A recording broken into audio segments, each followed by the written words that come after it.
तो आइए जो है देखिएगा ध्यान से। देखिए क्वेश्चन क्या है आपका, एक तरह से सेट क्या है आपका 1 है, और ये देखिए आप 2024 सेक्शन बी है, और क्वेश्चन नंबर हम लोग 21 करने वाले हैं, और उसमें ए बी 2 है।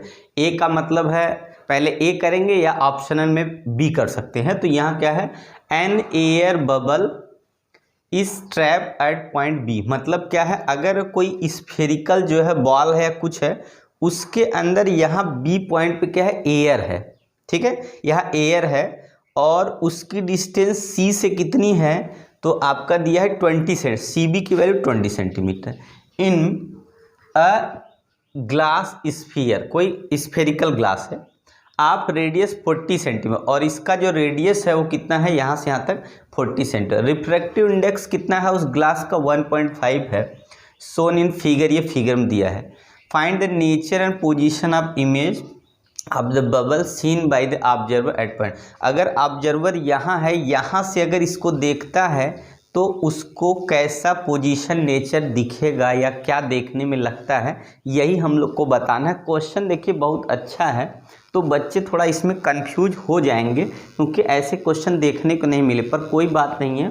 तो यहाँ पे जो ये होगा, देखिए यहाँ से क्या है, ये वाली जो वैल्यू होगी हमारी, अगर हम यहाँ से देखेंगे तो ये है, इसका मतलब है सेंटर ऑफ कर्वेचर, और सेंटर ऑफ कर्वेचर से अगर यहाँ ऑब्जेक्ट रखा है, इसका मतलब ये हमारा यू की वैल्यू हो गई। ठीक है, ऑब्जेक्ट कहाँ पे है, यहाँ पे है। तो आप सीधे सीधे सॉल्व अगर करते हैं, तो अगर आप सोल्यूशन लेते हैं तो आपको सबसे पहले u की वैल्यू मिल गई, कितनी है u की वैल्यू, तो आपकी u की वैल्यू -20 सेंटीमीटर हो गया, और आपका रेडियस ऑफ कर्वेचर पहले से दिया है -40 सेंटीमीटर रेडियस ऑफ कर्वेचर है।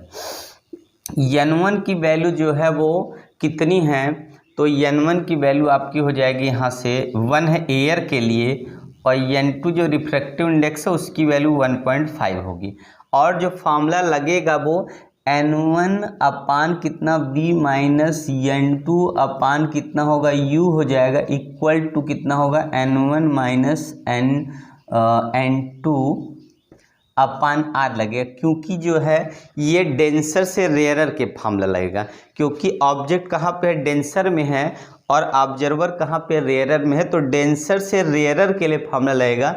इसलिए क्या है, n2 upon b minus n1 upon b नहीं, बल्कि n1 upon b minus n2 upon u is equal to n1 minus n2 upon r, ये लगा है। और इसके पहले जब रेयरर से डेंसर में होता था तो n2 b minus n1 u equal to n2 minus n1 upon r लगता था। तो आप कंफ्यूज यहाँ से बिल्कुल मत होइएगा।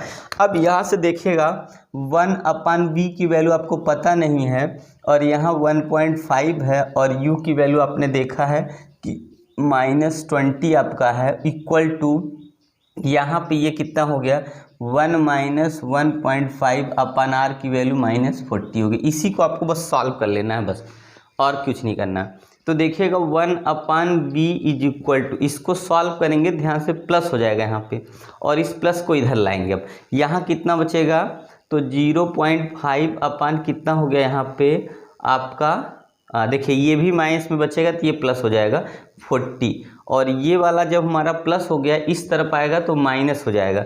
अब यहाँ कितना हो गया, इसको हम अगर 3/2 लिख दे, 1.5 को 3/2 लिखेंगे तो ये हो जाएगा 3 अपान, ये हो जाएगा हमारा 40 हो गया। ठीक है, तो 1 अपान बी इज इक्वल टू, इसको सॉल्व करेंगे अब, तो एलसीएम सेम है हमारा, एक तरह से एलसीएम सेम होने की वजह से कितना हो जाएगा, 3 में से इसको सब्ट्रैक्ट करेंगे तो आपका हो जाएगा -2.5 अपान 40 हो जाएगा। ठीक है, तो b की वैल्यू कितनी होगी, माइनस, अब ये 40 अपान कितना हो जाएगा, यहाँ पे 2.5 पॉइंट हटाएंगे तो यहाँ कितना होगा, 10 होगा, यहाँ पे 25 हो जाएगा। इसको इससे काट देंगे तो आपका हो जाएगा कितना, यहाँ 2 आ गया, यहाँ 5 से इसको काटेंगे तो कितना हो जाएगा, 8 आ जाएगा।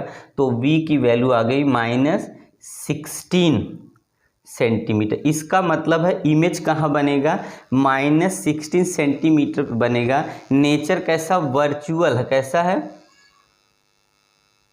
वर्चुअल एंड वर्चुअल है। ठीक है, कैसा नेचर है, वर्चुअल है। तो ये हमारा हो गया, पोजीशन कितना होगा, -16 हो गया, और कैसा इमेज है, उसका नेचर कैसा वर्चुअल है आपका, तो नेचर वर्चुअल है और पोजीशन -16 सेंटीमीटर। तो देखिए आपने क्वेश्चन को आसानी से सॉल्व कर लिया। तो इस तरीके से क्वेश्चन आप कर सकते हैं, कोई दिक्कत नहीं है। क्वेश्चन क्या था कि सबसे पहले कोई ऑब्जेक्ट है जो क्या है ग्लास के अंदर, यहाँ पे एक एयर बबल्स हो जाता है, ऑब्जर्वर पी से देखता है बाहर से, तो इसका मतलब है डेंसर से रेयरर में जाएगा।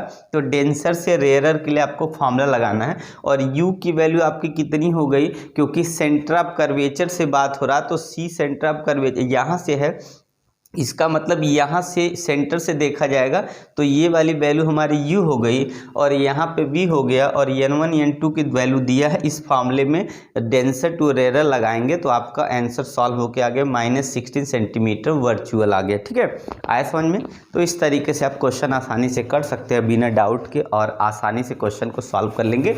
अगर आपने ऐसा किया है तो आपको फुल मार्क्स मिलेंगे, नहीं तो ठीक है थोड़े बहुत, अगर आपका फार्मूला अगर आपने कहीं से थोड़ी सी मिस्टेक कर दी होगी, ठीक है, तो आपका क्या है वर्चुअल है, और क्या है नेचर कैसा वर्चुअल है, VIR होता है वर्चुअल। ठीक है, वर्चुअल और आपका वैल्यू है -16। ठीक है, तो आइए नेक्स्ट क्वेश्चन हम लोग लेते हैं।